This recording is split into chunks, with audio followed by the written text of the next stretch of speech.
За година и пол штипјани ќе добијат брана на река Отиња.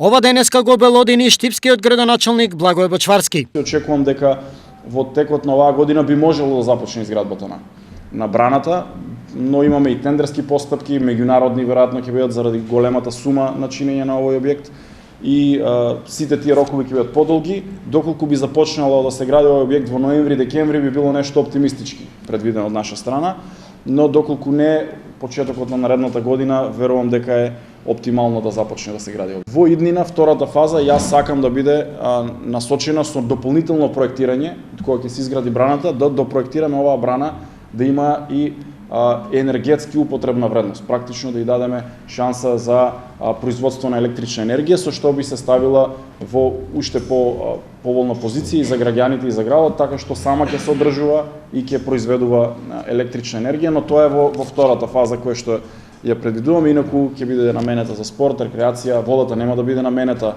за пиење. 40 годишната стара идеја ќе чини 7 милиони евра. Парите ги обезбеди владата со планираниот ребаланс на државниот буџет за во септември. Затоа општината со засилена динамика ја комплетира неопходната документација за стартување на градежните работи, но и добивање на потребната градежна дозвола. Истата според Бочварски ќе се добие во ноември-есенва.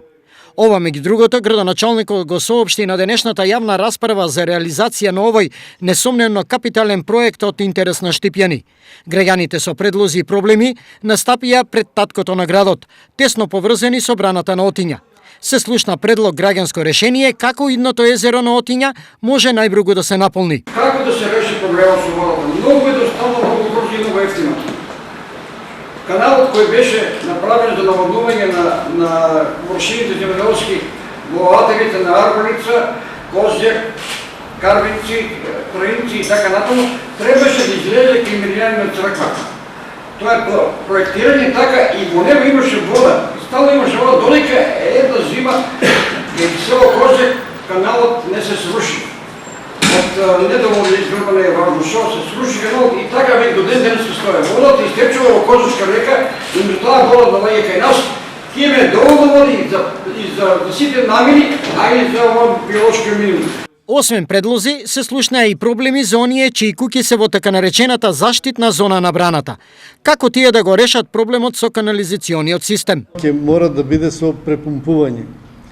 Значи, таа отпадна вода мора да се препумпува пред повисокиот дел, кај што ќе биде самата брана, па да се спушти доле во колекторот.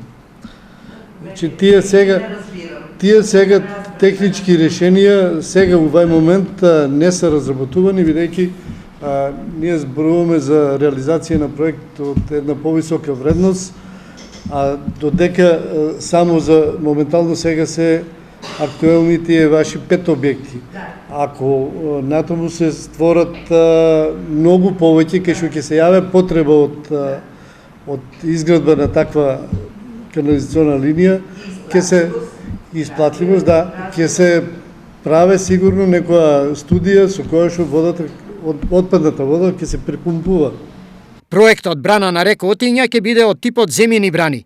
Капацитетот на езерото ќе е 300 милиони метри кубни водна површина. Предвидена е зелена рекреативна површина, зона за изградба на викенд куќи и други содржини во интерес на граѓаните на Штип.